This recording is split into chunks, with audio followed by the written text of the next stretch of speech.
ओम शांति। अॼु जो मिले तारीख़ है 23/6/2025 और इफेक्ट 12 था जो डिवाइस को 31/12/2070। अॼु जो टॉपिक आहे नए वर्ष में अखंड महादानी, अखंड निर्विघ्न, अखंड योगी और सदा सफलता मुहूर्त ठहिणो। अॼु बाप दादा पंहिंजे साम्हूं डबल सभा ॾिसनि था। हिकु त साकार में सम्मुख वेठा, ॿियो परे वेठा बि दिलि में समीप ॾेखारे में ॾियनि था। ॿई सभाउनि जी श्रेष्ठ आत्माउनि जे मस्तक में आत्मा दीप चमके थो। केतिरो सुंदर चमकंदो उहो नज़ारो आहे न। एतिरा सभु हिकु संकल्प, हिकु स्थिति में स्थित परमात्मा प्यार में लवलीन एकाग्र बुद्धि सां स्नेह में समायल हुए केतिरा प्यारा था लॻनि। तव्हां सभी बि अॼु विशेष नयो वर्ष मल्हाइण लाइ पहुचा आहियो। बाप दादा बि सभी ॿारनि जो उमंग उत्साह ॾिसी चमकदी हुई आत्मा दीप खे ॾिसी हर्षित था थियनि। अॼु सॼो ॾींहुं संगम जो ॾींहुं आहे। हिकु वर्ष अॼु जो ॾींहुं संगम जो ॾींहुं आहे। हिकु वर्ष जी पुराणे जी विदाई, नए वर्ष जी वधाई वठण वारा आहियो न। नयो वर्ष अर्थात नयो उमंग उत्साह, स्व परिवर्तन जो उमंग आहे। सर्व प्राप्ति खे स्वयं में प्राप्त ॾिसी दिलि में उत्साह आहे न। दुनिया वारा बि इहो उत्सव मल्हाईंदा आहिनि। उन्हनि जे लाइ हिकु ॾींहं जो उत्सव आहे। ऐं तव्हां लकी लवली ॿारनि जे लाइ संगम युग जो हर ॾींहुं उत्सव आहे। छो जे ख़ुशी जो त्योहारु आहे। दुनिया वारा त बुझी हुए दीपकनि खे जलाए करे वर्ष मल्हाईंदा आहिनि।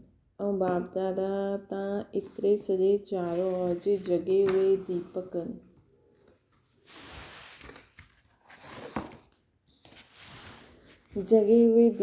सां गॾु गॾु वर्ष जो उत्सव मल्हाइण आहिनि। इहे त रीति रस्म मल्हाइण लाइ निमित मात्र कंदा आहियो, लेकिन तव्हां सभी जॻे हुए दीपक आहियो।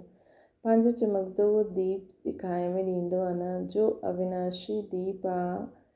त नए वर्ष में हर हिक जी दिलि में स्व प्रति, विश्व जी आत्माउनि जे प्रति कोई नयो प्लान ठातो आहे। 12 बजे खां पोइ नयो वर्ष शुरू थी वेंदो। त हिन वर्ष खे विशेष कंहिं रूप में मल्हाईंदा। जीअं पुराणो वर्ष विदाई वठंदो आहे त तव्हां सभिनि बि पुराणे संकल्प, पुराणे संस्कारनि उन्हनि खे विदाई ॾियण जो संकल्प कयो न। वर्ष सां गॾु गॾु तव्हां बि पुराणे खे विदाई ॾेई उमंग उत्साह जे संकल्प खे प्रैक्टिकल में लाहींदा। त सोचो पंहिंजे में छा नवीनता लाहींदा, कहिड़ो नयो उमंग उत्साह जी लहर फैलाईंदा, कहिड़ो विशेष संकल्प जो वाइब्रेशन फैलाईंदा। सोचो छो जी तव्हां सभी ब्रह्मंड सॼी विश्व जी आत्माउनि जे लाइ परिवर्तन निमित आत्माऊं आहियो न। विश्व जे फाउंडेशन आहियो, पूर्वज आहियो, पूज्य आहियो। त हिन वर्ष पंहिंजी श्रेष्ठ वृत्ति द्वारा वाइब्रेशन फैलायो। जीअं प्रकृति चारों ओर कॾहिं गर्मी जो, कॾहिं सर्दी जो, कॾहिं बहार जो वाइब्रेशन फैलाईंदी आहे न। त तव्हां प्रकृति जा मालिक, प्रकृति जी कहिड़ो वाइब्रेशन फैलाईंदा, जंहिंसां आत्माउनि खे थोरे समय जे लाइ बि सुख चैन जो अनुभव थिए। इन जे लाइ बाप दादा इहे ई इशारो ॾियनि था कि जो बि खज़ाना प्राप्त आहिनि उन खज़ाननि खे सफ़ल करो ऐं सफलता स्वरूप ठहो। उन्हनि खज़ाननि खे सफ़ल करो ऐं सफलता स्वरूप ठहो। विशेष समय जो खज़ानो कॾहिं बि व्यर्थ न वञे। हिकु सेकंड बि व्यर्थ के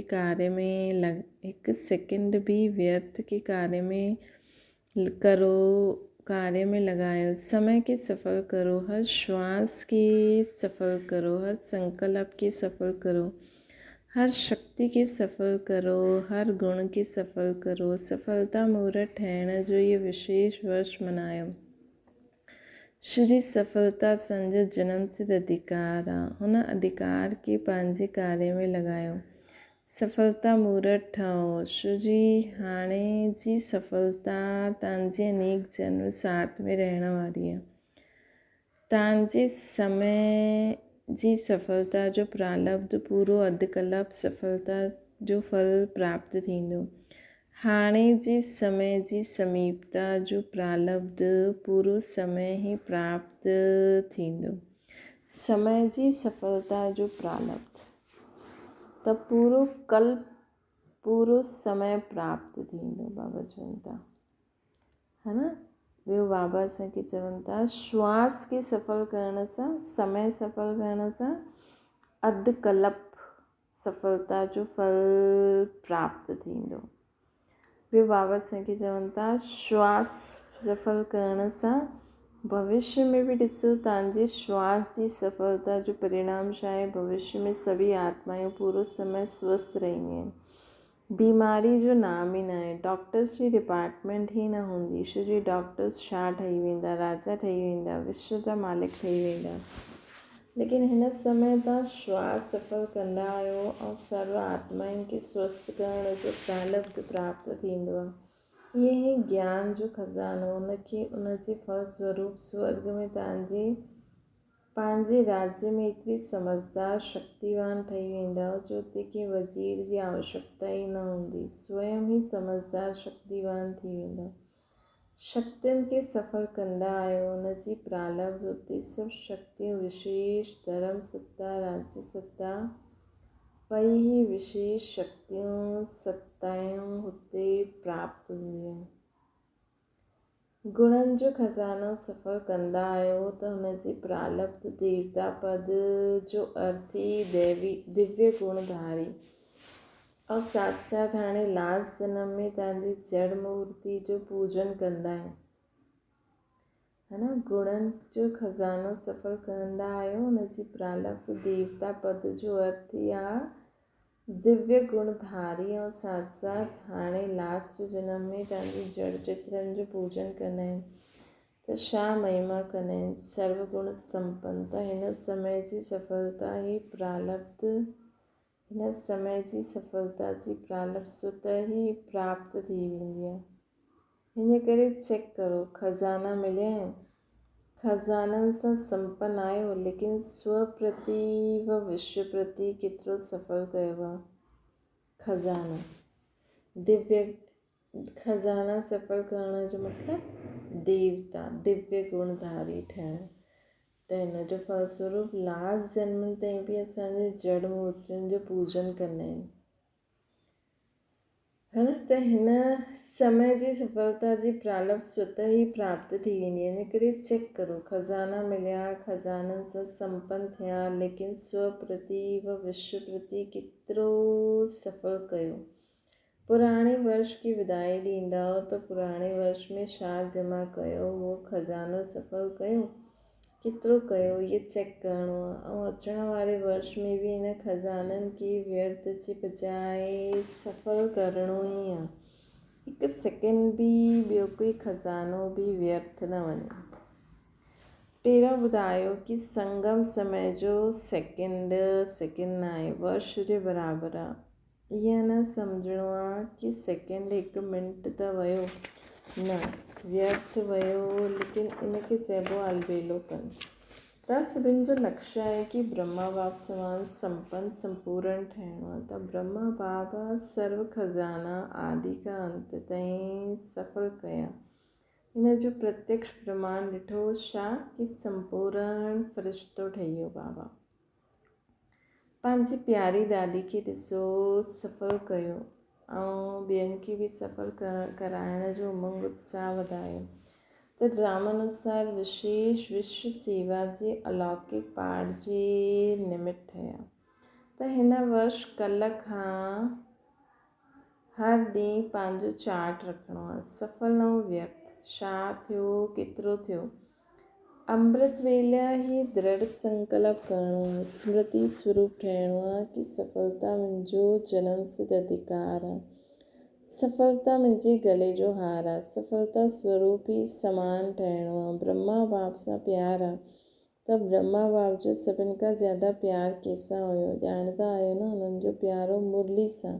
लास्ट ॾींहुं बि मुरली जो पाठ मिस न कयईं ब्रह्मा बाबा। समान ठहिण में इहे चेक करिणो आहे। ब्रह्मा बाबा जो जैसा प्यार आ, ब्रह्मा बाबा जी प्यार जो सबूत आ, जैसा बाप जो प्यार हुयो उन सां मुंहिंजो प्यार स्वत ई सहज हुजणु खपे। ब्रह्मा बाप जी ॿियो विशेषता छा रही, सदा अलर्ट ऐं अलबेलोपन न हुयो। लास्ट जन्म बि केतिरो अलर्ट रूप में पंहिंजी सेवा जो पाठ वधायूं। शरीर कमज़ोर हूंदे हुए बि केतिरा अलर्ट थी करे आधार वठी करे न वेठा, अलर्ट थी करे वेठा। टे ॻाल्हियुनि जो मंत्र बाबा ॾेई आहे, यादि आहे न सभिनि खे, त जेतिरो अलर्ट रहंदो फॉलो कंदा ओतिरो अलबेलोपन ख़तमु थींदो वेंदो। अलबेलेपन जे विशेष बोल बाप दादा ॾाढा ॿुधंदा रहंदा आहिनि, ॼाणंदा आहिनि न। अगरि हिन टिनी शब्दनि खे निराकारी, निर्विकारी, निरंकारी, हिन टिनी शब्दनि खे सदा पंहिंजे मन में रिवाइज़ ऐं रियलाइज़ कंदा हलंदा त ऑटोमेटिकली सहज ऐं स्वत बाप समान थी वेंदा। त हिकु ॻाल्हि सफ़र करो, सफलता मुहूर्त ठाहो। बाप दादा ॿारनि जी वर्ष जी रिज़ल्ट ॾिठईं, छा ॾिठईं?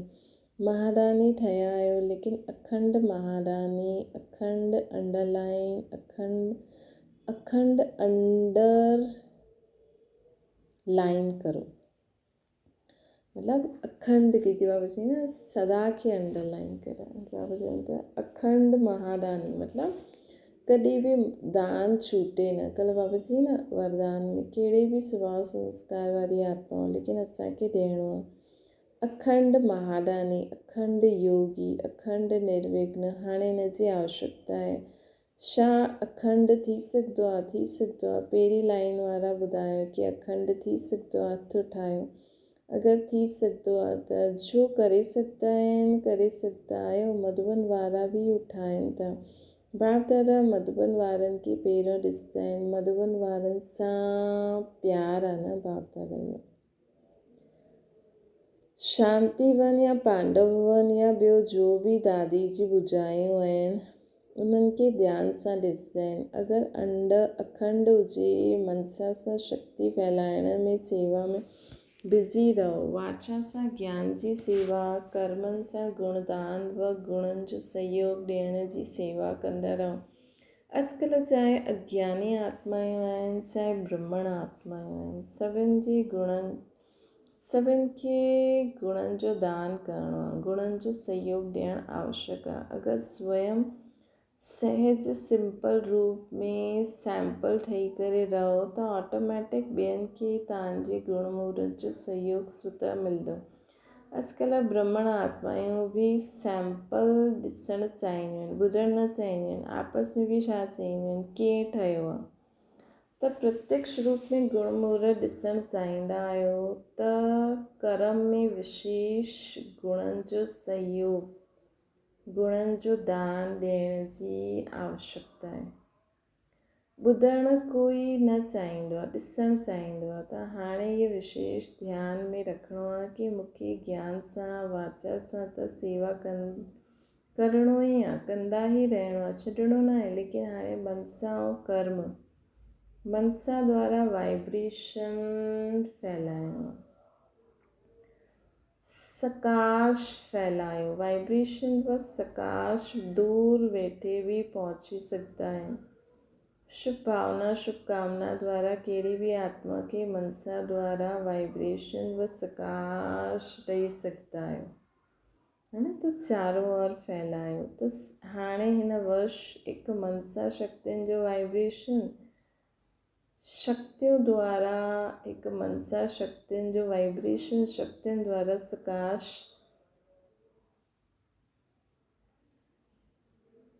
बाबा चवनि था मनसा शक्तियुनि जो वाइब्रेशन, शक्तियों द्वारा सकाश ऐं कर्मनि द्वारा गुणनि जो सहयोग व अज्ञानी आत्माउनि खे गुणनि जो दान ॾियो। नए वर्ष में गिफ्ट बि ॾिबी आहे न। त हिन वर्ष स्वयं गुण मुहूर्त ठही गुणनि जी गिफ्ट ॾियणो आहे। गुणनि जी टोली खिलाईंदा आहिनि न। मिलंदा आहियो त टोली खिलाईंदा आहिनि न। टोली खिलाइण में ख़ुशि थी वेंदा आहियो। कोई आत्मा भागंती बि थी वेंदी न। लेकिन टोली खे यादि कंदी आहे। ॿियूं ॻाल्हियूं भुलिजी वञे लेकिन टोली हुनखे यादि रहंदी आहे। त हिन वर्ष कहिड़ी टोली खाराईंदा? गुड़नि जी टोली खाराईंदा न, गुड़नि जी पिकनिक करणो आहे।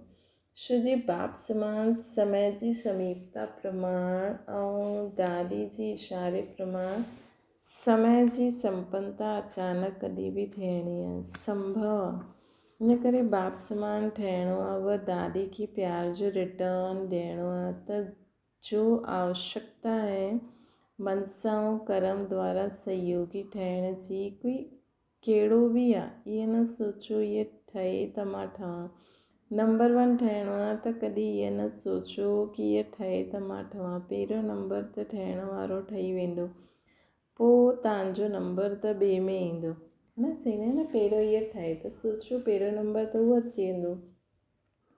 छा तव्हां ॿिए नंबर ठहिणु चाहींदा आहियो की पहिरियों नंबर ठहिणु चाहींदा आहियो? वैसे अगरि कंहिंखे चओ तव्हां ॿियो नंबर वठी वठो त सभु इहे ई चईंदा पहिरियों नंबर वठण वारो ठहूं। सभई इहे ई चईंदा पहिरियों नंबर वठिणो आहे। त पहिरियों नंबर निमित ठहिणो आहे। ॿिए खे निमित छो ठाहींदा आहियो? पंहिंजे खे निमित ठाहियो। ब्रह्मा बाबा छा कई? हर ॻाल्हि में ख़ुदि निमित करे निमित ठाते न।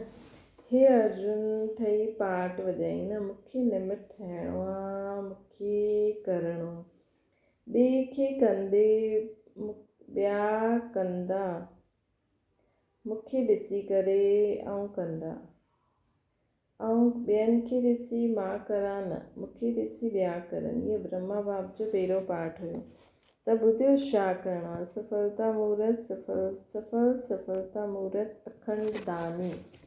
माया खे अचण जी हिमत ई न थींदी अगरि असां ईअं रहंदासीं त अखंड दानी।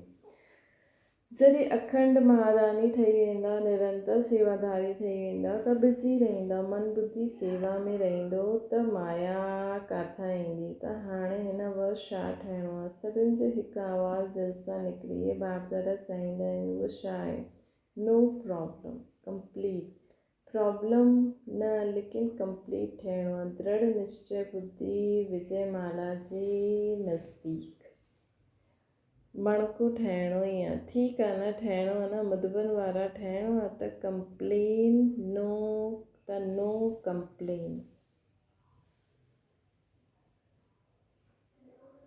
है न। त नो कंप्लेन, हिमत रखण वारा हथ उठायो। नो प्रॉब्लम, वाह मुबारक हुजे, मुबारक हुजे, मुबारक हुजे। ॾिसो, निश्चय जो प्रत्यक्ष प्रमाण छा आहे? रूहानी नशो। अगरि रूहानी नशो न त निश्चय बि न, फुल निश्चय न, थोरो बहुत आहे त नशो रखो, छा वॾी ॻाल्हि आहे? केतिरा कल्प तव्हां ई बाप समान ठहिया आहियो न, यादि आहे न। अनगिनत बार असां ठहिया आहियूं त इहे नशो रखो, असांखे ई ठहिणो आहे, असां ई आहियूं, असां ई बार बार ठहींदासीं, है न। ये नशो सदा कर्म में दिखाई में दे, संकल्प में न, बोल में न, लेकिन कर्म में दिखाई में दे। कर्म जो अर्थ ई आहे चलन चहिरे में दिखाई में ॾे। त होमवर्क मिली वियो न। हाणे ॾिसंदासीं नंबरवार में ईंदा आहियो या नंबर 1 में। त छा होमवर्क मिलियो कि असांखे नो प्रॉब्लम, सदा रूहानी नशे में रहो। बाप दादा वटि कार्ड पत्र ईमेल यादि प्यार कंप्यूटर द्वारा बि ॾाढा आया। बाप दादा दूर वेठे दिलि तक नशीन वारनि जो हर हिक जे नाम सहित विशेषता सहित हर हिक खे यादि प्यार ऐं दिलि जी दुआयूं सम्मुख इमर्ज करनि था। सभिनि जी दिलि जी दुआयूं मुबारक। हर हिक खे नाम सहित विशेषता सहित यादि प्यार दिलि जी दुआयूं सम्मुख इमर्ज करे बाबा ॾियनि था। सम्मुख इमर्ज करे, ॾिसो केॾी वॾी ॻाल्हि आहे कि बाप दादा पंहिंजे साम्हूं हर हिक खे इमर्ज करे उन्हनि खे यादि प्यार बि था ॾियनि ऐं दुआयूं बि था ॾियनि, है न। त बाप दादा ॼाणंदा आहिनि कि प्यार त सभिनि जो रहंदो आहे। ऐं बाप दादा सदा अमृत वेले विशेष ब्रह्मण आत्माउनि की यादि पिया जो रिस्पॉन्ड विशेष कंदा आहिनि। हिन करे कार्ड बि सुठा सुठा ठाहिया आहिनि। इहा हिते स्टेज ते रखंदा आहिनि, लेकिन बाप दादा वटि वतन में पहिरों पहुची वेंदा आहिनि।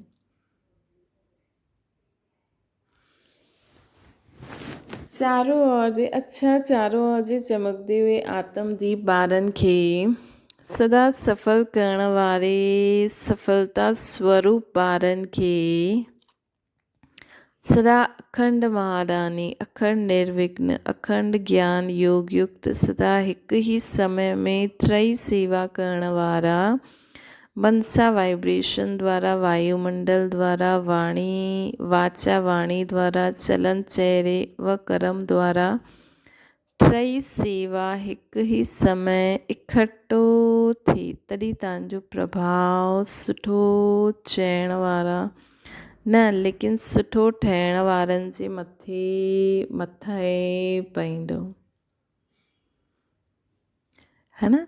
त अहिड़ी अनुभवी मूर्त अनुभव कराइण वारे ॿारनि खे बाप दादा जो नए वर्ष जे लाइ पदम पदम गुणा यादि प्यार दुआयूं ऐं दिलि जो तख़्त यादि प्यार बि था ॾियनि, दुआयूं बि था ॾियनि, दिलि जो तख़्त सदा तख़्त नशीन ठाहिण वारो आहे। इन करे चारों ओर जे ॿारनि खे जो सम्मुख आहिनि या जो दूर दिलि तख़्त ते आहिनि, सभिनि खे नाम ऐं विशेषता सहित बाप दादा यादि प्यार ॾियनि था। बाप दादा यादि प्यार ॾियनि था, है न, चारों ओर जे ॿारनि खे।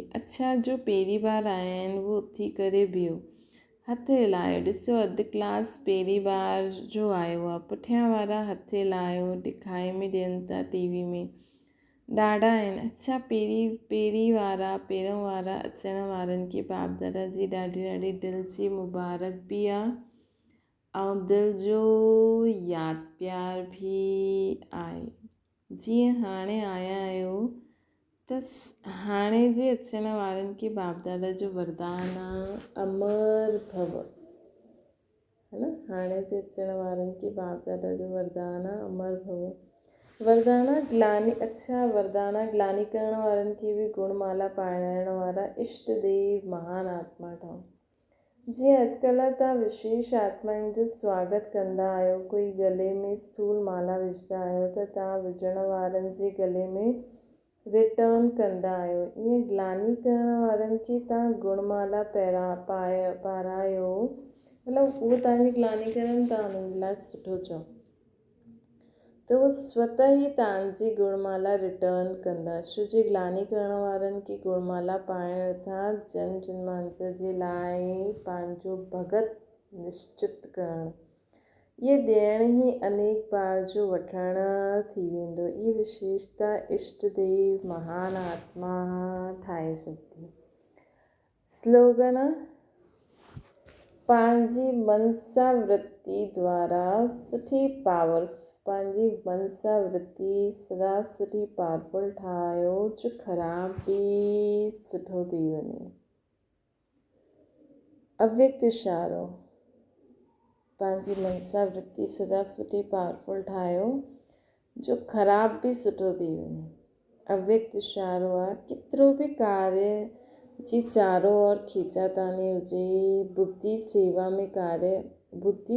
जे कार्य में अति बिज़ी हुजे, अहिड़े टाइम ते अशरीरी ठहिण जो अभ्यास करो। यथार्थ सेवा जो कॾहिं बंधन न हूंदो आहे। कोई योग युक्त युक्ति युक्त सेवाधारी सदा सेवा कंदे हुए बि उपराम रहंदा आहिनि। योग युक्त युक्ति युक्त वारा, ईअं न कि सेवा ज़्यादा इन करे अशरीरी न ठही सघंदा आहिनि। यादि रखो, मुंहिंजी सेवा न आहे, बाबा ॾिनी अथई त निर्बंधन थी वियो न। ओम शांति। बाबा खे यादि करो।